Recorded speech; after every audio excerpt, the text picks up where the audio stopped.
Vamos abrir a palavra do Senhor nesse instante, irmãos, em João capítulo 17, nós leremos de 15 a 19. Hoje que é um culto especial, culto de Santa Ceia. João capítulo 17, nós vamos ler um pedacinho da oração sacerdotal de Cristo. Vamos ficar de pé, irmãos, para a leitura? Vamos ler apenas de 15 a 19. Vamos ler a uma só voz, irmãos?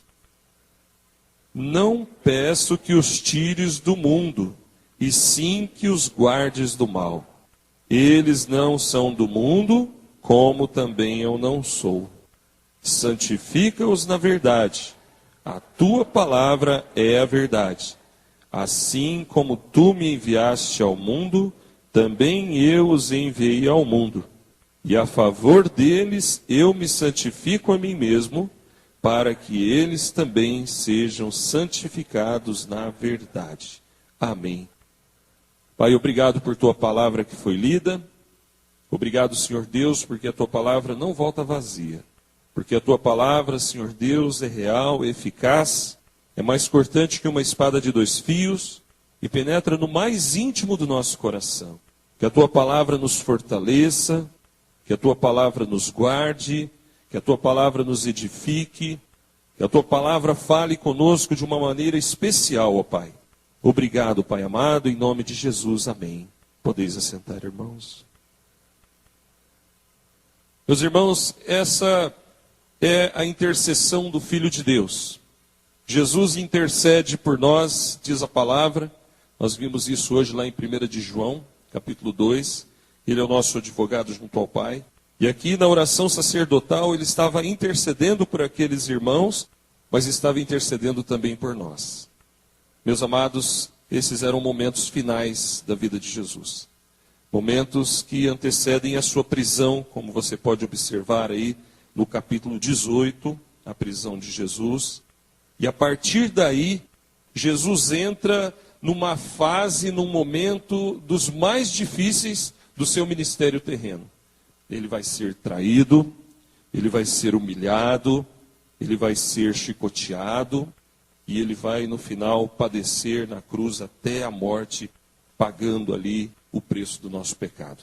Mas aqui ele faz essa oração no capítulo 17 de João, e eu queria que você lesse depois com calma, com paciência, que você meditasse, porque essa oração de Jesus não é apenas válida para aqueles irmãos daqueles dias, mas é válida para todo o povo de Deus. E aqui, amados, nós aprendemos coisas maravilhosas acerca do que o Senhor pensa, do que o Senhor quer, e o que Ele pediu para o Pai em nosso favor, logo depois dele ensinar, dele ministrar a primeira Santa Ceia.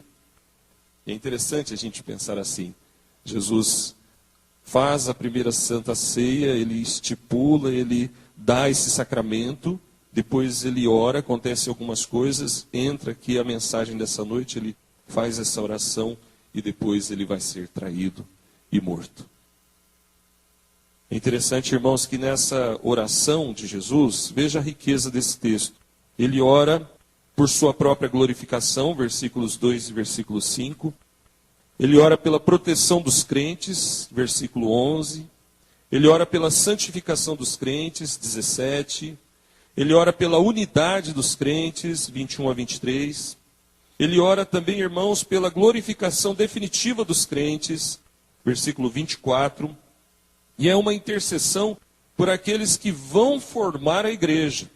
A gente observa isso dos versículos 6 até o final, que Jesus estava falando com todo o seu povo, a sua igreja de todos os tempos. Mas, amados, aqui nós reconhecemos que ele estava orando individualmente também por nós. Por mim, por você. Já contemplando a gente aqui nesse dia, nessa noite. Na onisciência de Deus, na sabedoria de Deus. Ele sabia que a gente estaria aqui hoje, do jeito que nós estamos. E Deus sabe que jeito que você está aí no seu coração. Deus sabe como você está se sentindo, pensamento, sua alma. Mas Ele intercedeu por nós. E isso é gratificante, isso é consolador. Isso nos dá tremenda paz. Saber que Ele ora por nós, que Ele intercede por nós. Que Ele busca a bênção por nossa vida. E, meus irmãos, se não fosse o Senhor, se dependesse das nossas orações, se dependesse da nossa própria força de vontade, talvez nenhum de nós estivesse aqui. Por isso que quando a gente começa a depender muito de nós mesmos e pouco de Deus, a gente se enfraquece. Mas quando a gente depende de Deus, e isso se manifesta na nossa vida, por exemplo, através da oração, a gente começa a sentir o poder de Deus em nós. Ele não está longe, irmãos. Ele está ao nosso lado. Ele é Deus Emanuel, Deus conosco.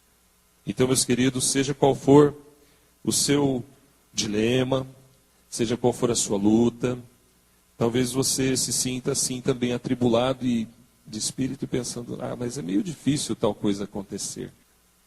E eu queria dizer para você que não, para Deus isso é muito simples. E que Jesus aqui, na intercessão dele, ele já estava pedindo certas coisas por nós, que nós vamos falar nessa noite. E aí eu pergunto, será que para Deus, para Jesus, é difícil? É demasiadamente difícil alguma coisa? Essa foi a pergunta que Deus fez para Abraão, quando Deus prometeu um filho, e eles não tinham condições de ter filhos. E a pergunta que Deus fez é essa: acaso há coisa demasiadamente difícil para Deus? Algo maravilhoso demais para Deus? Não há. Para Deus tudo é possível. E ainda mais quando o próprio Filho de Deus intercede por nós. Ainda mais quando o próprio Jesus ora por nós. Então, irmãos, nós vamos nessa noite observar que além de Jesus dar a sua vida por nós, ele provou o seu amor de uma forma inquestionável, de uma forma bíblica, real, verdadeira. Por isso que é pecado questionar o amor de Deus. Às vezes a gente questiona nossa alma, nossa mente, a gente não quer, mas nosso lado humano pode tentar levar-nos a isso. Será que Deus me ama mesmo? E eu digo a você que talvez passou por isso, talvez se alguém já passou por isso, que Satanás trabalha para tentar enfiar isso na nossa cabeça. Deus não te ama. Deus não te ama. Deus não te ama. Se você acreditar nessa frase, você começa a se enfraquecer. Mas, irmãos, nossa fé é fortalecida na palavra.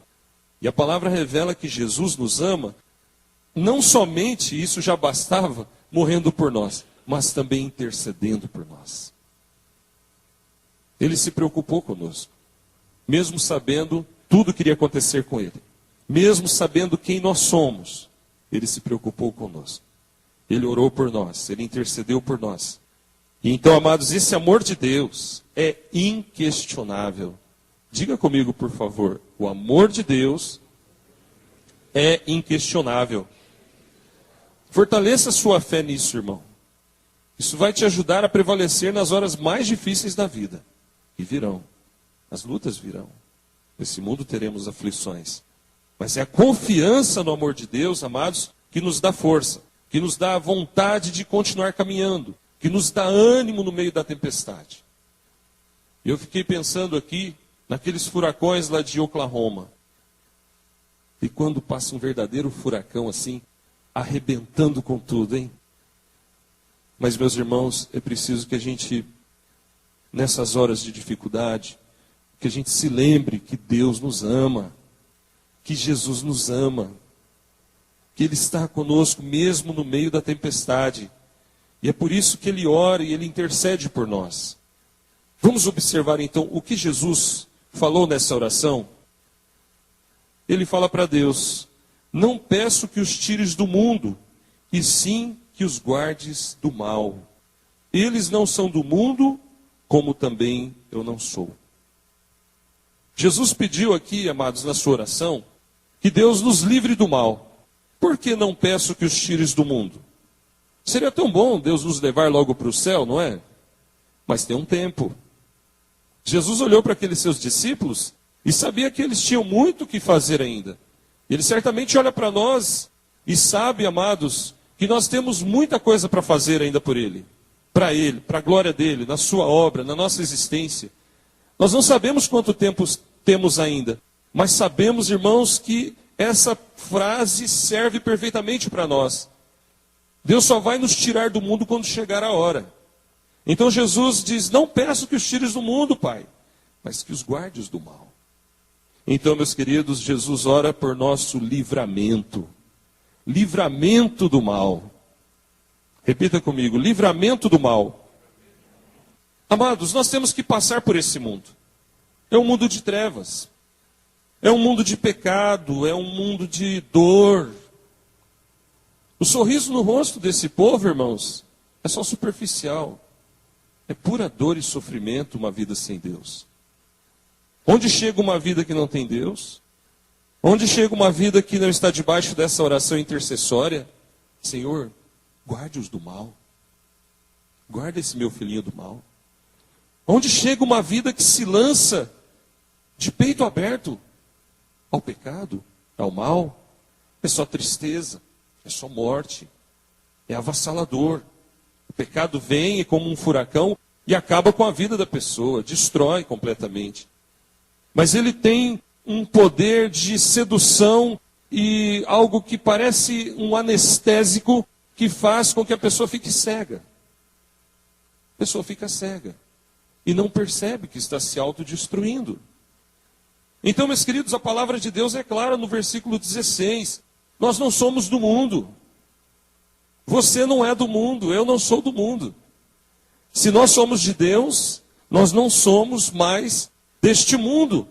Nós somos de Deus. O nosso lugar não é aqui, o nosso lugar é lá em cima. Nosso lugar é lá no céu. E o Senhor Jesus então pede ao Pai: Pai, guarde-os do mal. Pai, livra-os do mal. Que mal é esse? Existe o mal de fora e o mal de dentro. Você já parou para pensar nisso? Qual que é o mal de fora? Amados, exatamente isso que a gente falou aqui agora. O mundo, as situações que o mundo oferece, as tempestades da vida também, que muitas vezes faz o nosso barquinho balançar para um lado e para o outro. As situações difíceis que nós temos que enfrentar, tudo isso é mal. Às vezes o mal precede algo bom. Uma situação difícil nos aproxima mais de Deus. Uma tribulação nos leva a orar mais. Uma dificuldade que passamos, por causa daquele mal, entre aspas, nós acabamos nos consagrando e orando, indo mais à igreja. Deus nos abençoa através disso. Mas, irmãos, o mal também é o diabo. Pai, guarde-os do mal. Deus nos guarda das obras do diabo. E a Bíblia diz que o diabo é o príncipe deste mundo. E o diabo existe, irmão. O diabo não é um mito. O diabo não é um faz de conta. O diabo não é o que os filmes falam lá, o exorcista, essas coisas aí. Isso é bobagem. O diabo é muito mais sutil, está muito mais perto de nós do que a gente imagina. Ele é enganador, ele é pai da mentira, ele tenta nos afastar de Deus. Ele tenta roubar a palavra que foi semeada no nosso coração. Ele tenta nos afastar do Evangelho. Mas a palavra de Deus diz: Senhor, peço que os guardes do mal. Meu querido, Deus é fiel. Deus nos guarda do mal. Deus nos protege das ciladas do diabo. Lâmpada para os meus pés é a tua palavra e luz para os meus caminhos. Ele não permitirá que você caia no laço do passarinheiro. Ele te livrará da peste perniciosa. Ele te livrará das armadilhas, das ciladas. Mas é preciso que você esteja atento à voz dele. Se você não é mais deste mundo e se você pertence a Deus, ou seja, se você agora tem uma identidade que não é da terra, mas é do céu, é preciso que você ouça o que o Senhor diz. É preciso que você ande nos caminhos que ele diz, que ele fala. Nós temos que viver livres desse mal, amém? Mal do mundo, mal do pecado, diabo, tentações, ciladas, etc. E como isso é real? Mas existe um outro mal. É o mal de dentro. O mal que está aqui, ó, dentro da gente, dentro do nosso coração. Através da nossa natureza corrupta, nossa natureza decaída, nossa natureza pecaminosa. Nós ainda somos pecadores. E esse mal que habita dentro da gente pode nos afastar de Deus também. Pode nos consumir, pode nos enfraquecer na fé, pode nos destruir. Veja o que Jesus falou lá em Marcos. Ele diz lá em Marcos 7, 21 a 23. Porque de dentro do coração dos homens é que procedem os maus desígnios, a prostituição, os furtos, os homicídios, os adultérios, a avareza, as malícias, o dolo, a lascívia, a inveja, a blasfêmia, a soberba e a loucura. Olha quanta coisa. Marcos 7, 21 a 23. E no finalzinho, ora, todos esses males vêm de dentro e contaminam o homem. Significa, irmãos, que dentro de nós, dentro da nossa natureza, há uma tendência para o mal. O mal está dentro de nós. Nós somos pecadores. E isso é terrível. Isso é verdadeiro. Mas é terrível. Interessante que existe uma frase lá na filosofia grega que é: homem, conhece-te a ti mesmo. Será que nós nos conhecemos? Você se conhece? Que pergunta, né? A gente às vezes acha que se conhece. Às vezes a gente pensa que se conhece. Mas acontecem algumas coisas e pronto, aparece uma pessoa, uma personalidade, alguém diferente de quem nós somos. Ei, esse sou eu, esse é você. Não há como nos conhecermos a nós mesmos sem a luz do Senhor. Quanto mais nos aproximamos de Deus, a luz de Deus mais brilha, e aí nós vemos quem somos. Essa frase é de João Calvino. Se a gente quer se conhecer, a gente precisa se aproximar de Deus. E a luz de Deus vai mostrar quem nós somos. É como se acabasse a força aqui. Ia ficar tudo bem escuro, né? Quando apaga aqui para a gente ver o vídeo, fica na meia penumbra. Mas ainda dá para ler a Bíblia, não dá? Então não está escuro. Agora imagine um breu total. E aí o Adilson pega lá uma lanterna, uma lamparina. E lamparina, viu, irmãos, não é aquelas lamparinas de um foguinho amarelo, quase cor de laranja, não. Tem umas lamparinas a gás aí, e se pôr uma aqui, clareia tudo esse templo, né? Não sei se vocês já viram. Imagina o irmão pega uma lamparina, um cilibrim, aquela luz, uma lanterna, e passa iluminando. É assim, irmãos, quando a gente se aproxima de Deus. A luz dele brilha de tal modo que no meio das trevas a gente começa a enxergar. Treva do mundo, onde nós habitamos, trevas do pecado, onde nós andamos, onde nós estamos. Esse é um mundo de trevas. Mas onde brilha a luz do Senhor, esse conhecimento de Deus aparece. E Deus é tão bondoso, irmãos, tão misericordioso, que Ele nos revela quem nós somos gradativamente. Eu acho que se Deus revelasse assim, de uma hora para outra, tudo que há dentro de nós, a gente não aguentava, sabia? Eu acho que a gente não aguentaria o peso de saber quem nós somos. Talvez a gente até se enfraquecesse na fé. Mas há situações, irmãos, e você tem que estar atento a isso, que é Deus mostrando o que vai dentro do seu coração. Deus é misericordioso, Deus é bondoso, Deus é paciente. Então saiba, Ele permite que a gente veja isso para a gente consertar, para a gente retomar a caminhada em algum ponto onde a gente parou. Talvez você estava como numa estrada viajando e errou um caminho, errou um trevo, errou uma rua, e você olha no GPS, olha no mapa e você fala: epa, não era isso que eu queria. Deixa eu voltar lá no caminho certo. E a palavra diz: volta, pois, ao teu primeiro amor. E era isso que Jesus via também aqui, amados. Tanto é que no versículo 17 ele faz mais um pedido ao Pai. Vamos falar juntos o 17, irmãos? Santifica-os na verdade, a tua palavra é a verdade. Ora, se no versículo 15 e 16 ele pede ao Pai que nos guarde do mal, só tem um caminho para o Pai nos guardar do mal, que é através da palavra. Através da palavra. Por isso que ele fala: Pai, santifica-os na verdade. A tua palavra, Pai, é a verdade. Tem também no versículo 19: e a favor deles eu me santifico a mim mesmo, para que eles também sejam, repete então agora, santificados na verdade. O que é santificação? Veja que Jesus orou por nossa santificação. Esse é um assunto, irmãos, que tem sido deixado de lado em algumas igrejas. Esquisito isso. Era como se falasse assim: pare de respirar.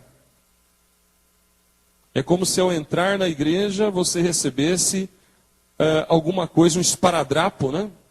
Para pôr na boca e no nariz. Não respire. É como se você falasse para o seu bebezinho, não vai comer. Já viu o nenê chorando quando está com fome? Imagine uma mãe, um pai que recusasse comida. É como se estivesse no meio do deserto, sedento, e então alguém que tivesse água falasse para você, não vai beber água. O que acontece com alguém que não bebe água, que não se alimenta e não respira? Tem que morrer, né? Não tem jeito. Por isso, irmãos, que não falar da santificação é uma estratégia infernal. Isso provém do diabo, sabia? A repulsa de algumas igrejas hoje de falar sobre santificação, e eu noto isso em diversos setores aí, conversando com irmãos, com pastores, é algo que Satanás tem colocado na mente das pessoas para que eles não cresçam. Ora, se não houver santificação, se não houver a busca da santificação, não vai haver vida. Pai, santifica-os na verdade, a tua palavra é verdade. E a santificação, amados, é tão essencial que ela aparece aqui na oração sacerdotal. Percebe? Jesus não falou, Pai, concede emprego para eles, Pai. Pai, concede saúde para eles. Pai, concede casa para eles. Mas Jesus orou por algo que faz parte da nossa existência, é essencial para nós, mas nós temos que buscar também. É a santificação. Todo crente passa pela santificação. Todo crente verdadeiramente convertido, ele entra nesse processo. Porque é um processo no qual o próprio Espírito de Deus nos conduz. Em Hebreus 12:14, a Bíblia diz que sem a santificação, ninguém verá Deus, ou seja, não vai para o céu. E se nós queremos ver Deus aqui na terra, Deus na nossa casa, Deus na nossa família, Deus nos nossos negócios, Deus na nossa saúde, Deus em tudo que nós somos e fazemos, a mão de Deus agindo, esse versículo também se encaixa perfeitamente. Porque sem santificação, amados, nós vimos hoje no Salmo 53, vimos também em 1 de João, se a gente disser eu creio nele, ele é meu Deus, eu acredito nele, ele existe, ele é real, ele é Senhor, etc, etc, etc. Mas não nos santificarmos, nós somos mentirosos. Isso é muito sério. Então santificar-se, amados, é algo tão bom, que eu acho que o diabo tem tentado roubar isso de nós, sabe? Da igreja do século 21. Porque santificar-se é viver na graça de Deus. Às vezes a gente luta contra um pecado, né? A gente tem que lutar, realmente, tem que lutar. Mas muitas vezes nós não conseguimos obter vitórias e bons resultados. E então a pessoa desanima da santificação. Ah, quer saber? Isso não vai mudar. Isso não tem jeito. E então parece que a gente declara algo contrário à oração de Jesus. Porque Jesus falou, Pai, santifica-os. E se Jesus orou, é porque Ele quer. E se Ele quer, alguém pode impedir a sua vontade? Alguém tem poder para impedir o querer de Deus? Claro que não. Mas é importante que nós também queiramos.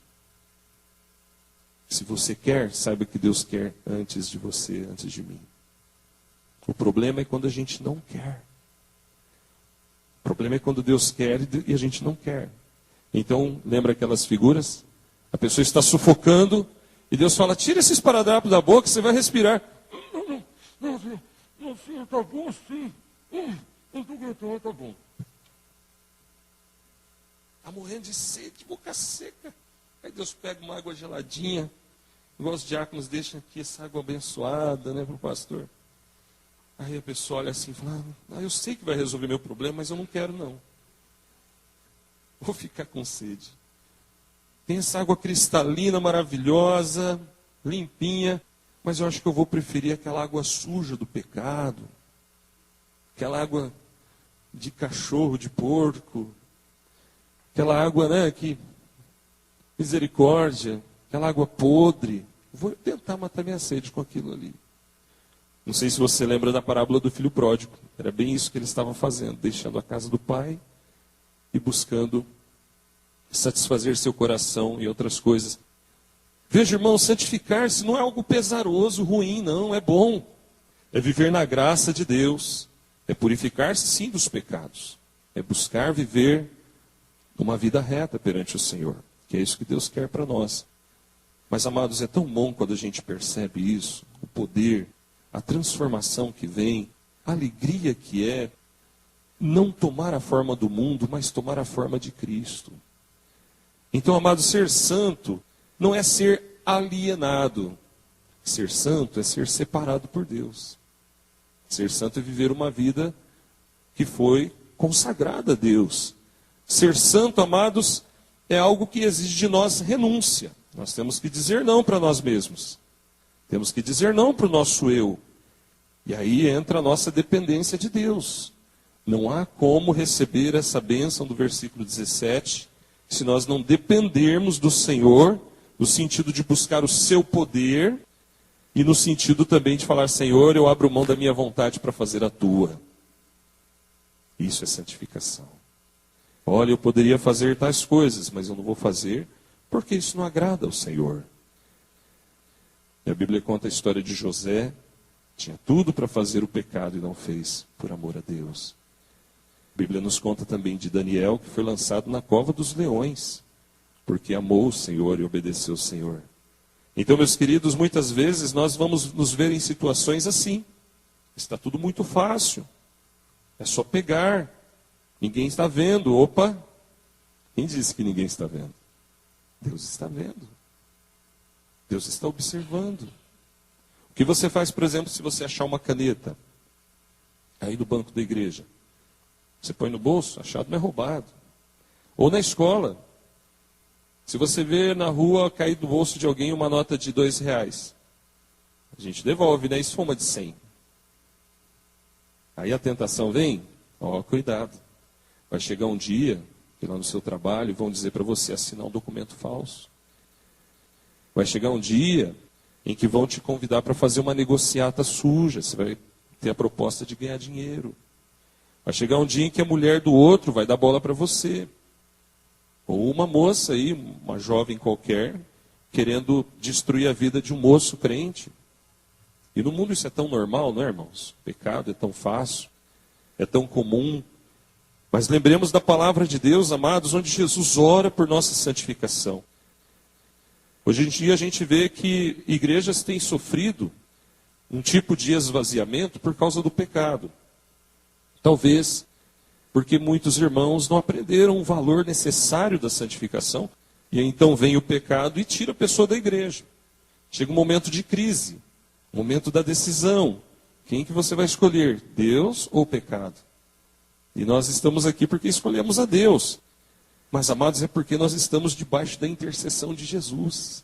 Porque Ele ora por nós, porque Ele clamou por nós, e porque Ele é o nosso advogado junto ao Pai. E ele fala da Bíblia, amados, santifica-os na verdade, como um instrumento de Deus. Quanto mais você ler a Bíblia, mais esse livro vai afastar você do pecado. Nós não vamos conseguir caminhar com a Bíblia e com o pecado. Não tem jeito. Quanto mais nós buscarmos a Bíblia, mais o pecado vai aparecer diante dos nossos olhos e nós vamos falar, opa, isso aí não agrada a Deus. Santifica-os na verdade. Tua palavra é verdade. Não tem como receber essa bênção do versículo 17 sem a palavra de Deus. E o que garante para nós, irmãos, a nossa santificação, é o próprio sacrifício de Jesus. Versículo 19. A favor deles eu me santifico, para que eles também sejam santificados. Ele morreu por isso. Ele pagou o preço da nossa salvação e o preço da nossa santificação. E o Senhor nos perdoa, é verdade, mas Ele não deseja que a gente fique nesse vai e vem. E por isso, amados, para que a nossa santificação seja completa, Ele intercedeu ainda no versículo 18, por nossa missão. Olha o 18. Assim como tu me enviaste ao mundo, também eu os enviei ao mundo. Você sabe qual é o maior problema nosso nessa questão de não amar o mundo, de se santificar para Cristo? O maior problema nosso, um dos maiores problemas, né? É a ociosidade. quando a gente fica parado e acomodado, a gente se enfraquece. Mas quando a gente tem noção e consciência da nossa missão, a gente vê a necessidade de buscar mais a Deus. Por isso que ele fala: Pai, assim como o Senhor me enviou ao mundo, eu também os enviei. Lembra, irmão, que Jesus foi o primeiro missionário. O primeiro missionário se chama Jesus de Nazaré. Porque ele deixou a casa paterna, o céu, e veio a esse mundo pregar a salvação. E agora ele nos envia. A palavra de Deus nos diz em Marcos 16:15, ide por todo o mundo e pregar o evangelho a toda criatura. Ele cumpriu a sua missão, até o final, perfeitamente. Mas nós também temos uma missão. Se nós queremos, amados, descobrir o que é andar na graça de Deus e viver uma vida de santificação, uma vida de santidade, como Ele quer e como é tão importante para nós, é preciso que a gente trabalhe. O melhor soldado, irmãos, não é aquele formado no quartel-general somente. É aquele que já foi para o campo de batalha. O melhor soldado é aquele que aprendeu a usar as armas que, teoricamente, ele via funcionar lá no quartel. Eu me lembro do tempo de tiro de guerra que nós aprendemos a desmontar e montar um fuzil em minutos. Na primeira vez que nós fizemos isso, levou horas, aquele monte de pecinhas. Então nós tínhamos que limpar, lubrificar e colocar e montar tudo de novo. E dava uma vontade de fazer funcionar, né, de botar uma bala e dar uns tiros, mas não podia. Até o dia que chegou a hora e o sargento nos levou lá no estande de tiro. E foi tão bom, sabe, dar uns tiros. Sentir o coice que aquela máquina dá. É tão gostoso, né? Para quem fez exército, tiro de guerra, não sei. Mas eu guardo boas lembranças daquele tempo, nessa parte aí de me sentir como alguém que estava sendo preparado para defender a pátria. Traz isso para o reino espiritual. Nós somos soldados de Deus. Somos servos, somos trabalhadores e somos soldados também do Senhor. Então, amados, é preciso que a gente entenda que temos uma missão. A missão do Senhor, que Ele passou para nós. Ele voltou para os céus e nos enviou, nos comissionou. E a pergunta que eu faço então é: você tem aprendido a usar as armas que o Senhor te deu? E essa arma de ataque que nós temos? Nós sabemos usá-la? Nós sabemos usar essa palavra? Nós somos também chamados na Bíblia de semeadores. Eu me lembro que quando era criança a gente plantava milho, mandioca, verduras. E havia toda uma técnica de semeadura. Será que nós conhecemos as sementes que temos no Evangelho? Sabemos aplicá-las, sabemos lançá-las no chão. Sabemos quando o chão está pronto, o momento oportuno, o dia correto, a semente correta. Tudo isso é missão, amados. É missão nossa. É interessante a gente pensar, irmãos, que essa igreja tem uma missão. Nós temos uma missão. E o Senhor Jesus falou isso aqui no Evangelho de João, quando Ele disse: Pai, eu os enviei. Ele nos enviou. Ele enviou você, enviou a mim. E é importante a gente pensar, irmãos, sobre isso, porque ninguém vai alcançar essa geração a não ser nós. Quando essa geração for embora da face da terra, e é lógico que não estou falando aqui de toda a humanidade, mas dos amigos que temos, as pessoas com quem podemos falar, a quem podemos evangelizar. Quando eles forem embora, provavelmente nós estaremos indo também. Nós temos um tempo, temos uma geração, e a partir disso, nós não vamos poder mais fazer a obra de Deus.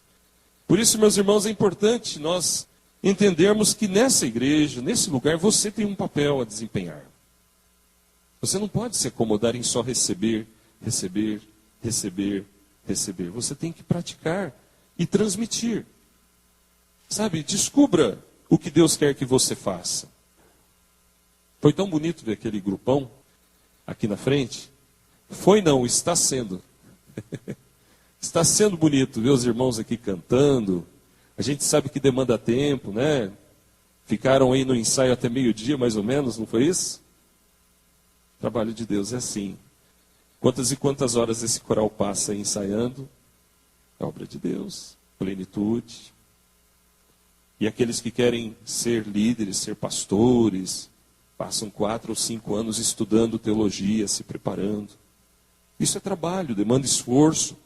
E tudo que nós formos fazer para Deus, amados, tem um pouquinho de sacrifício.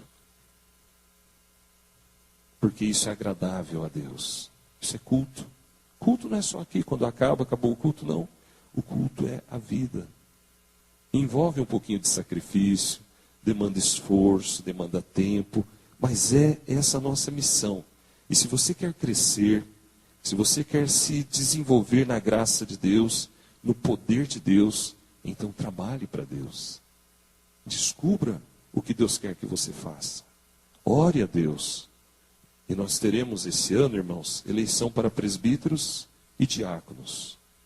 Então vamos orar desde já por isso. Oração é trabalho. Oração já é o começo de tudo. Quando a gente tem consciência da nossa missão, a gente começa a orar.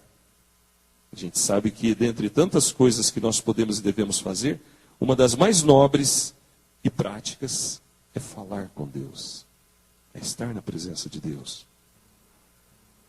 Então, meus queridos, hoje, dia de Santa Ceia, momento de reflexão, momento de comunhão. Nós cremos que o Senhor Jesus está aqui, amém?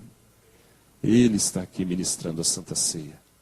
O pastor ora, os presbíteros levam até você os elementos, mas quem coloca na tua alma, no teu coração, a bênção é Jesus. Ele ministra a Santa Ceia na tua vida, na minha vida.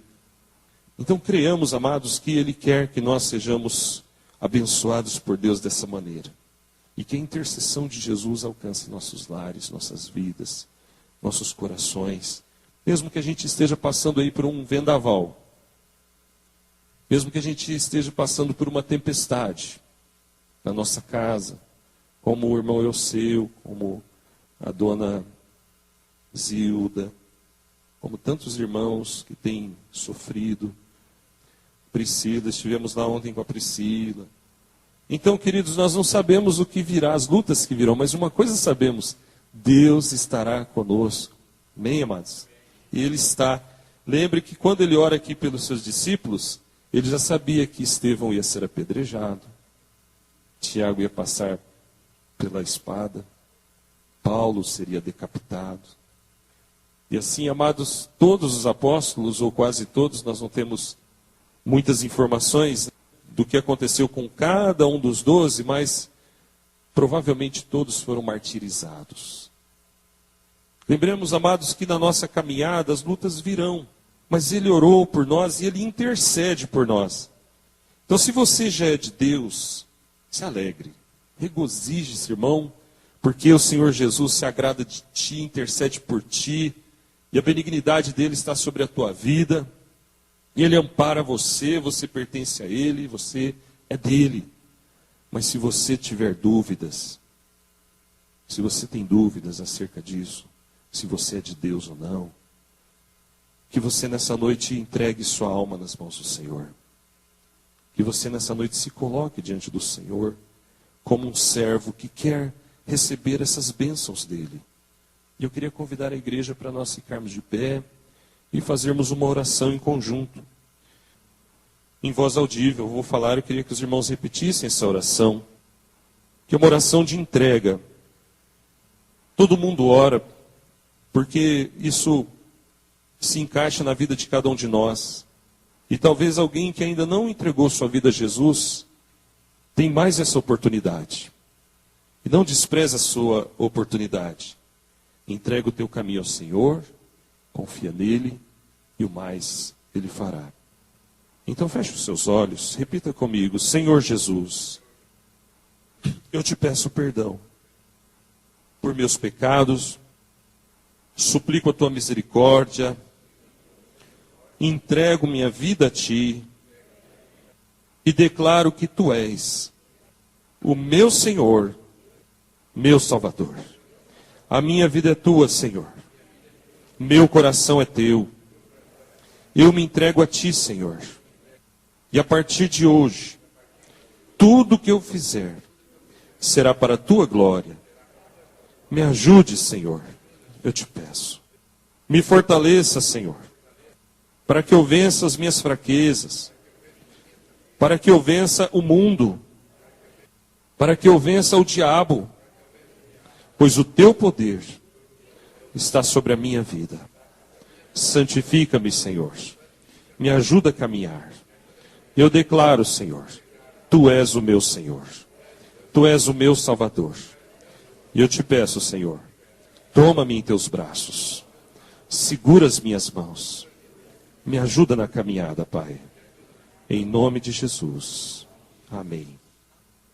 Senhor, obrigado pela igreja, obrigado pela palavra, obrigado pela oração, obrigado pela oração intercessória de Jesus, revelada, onde ele intercedeu e pediu para que o Senhor nos livrasse do mundo, que o Senhor nos guardasse do mal que habita no mundo. E o Senhor orou por nossa santificação, e o Senhor nos comissionou, nos deu uma missão, e pedimos, ó Pai, que o Senhor nos auxilie nessa jornada. Estamos num mundo, ó Pai, terrível, um mundo de morte, um mundo de trevas, um mundo de dor, um mundo de solidão, de desespero, um mundo de angústia, de pecado.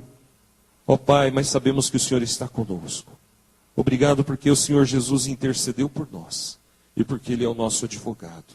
Pai, que nessa noite de Santa Ceia, aquele coração que ainda não havia orado, sinta agora em seu coração um desejo enorme de tomar a Santa Ceia, de ser batizado, de fazer sua pública profissão de fé e poder tomar a ceia do Senhor.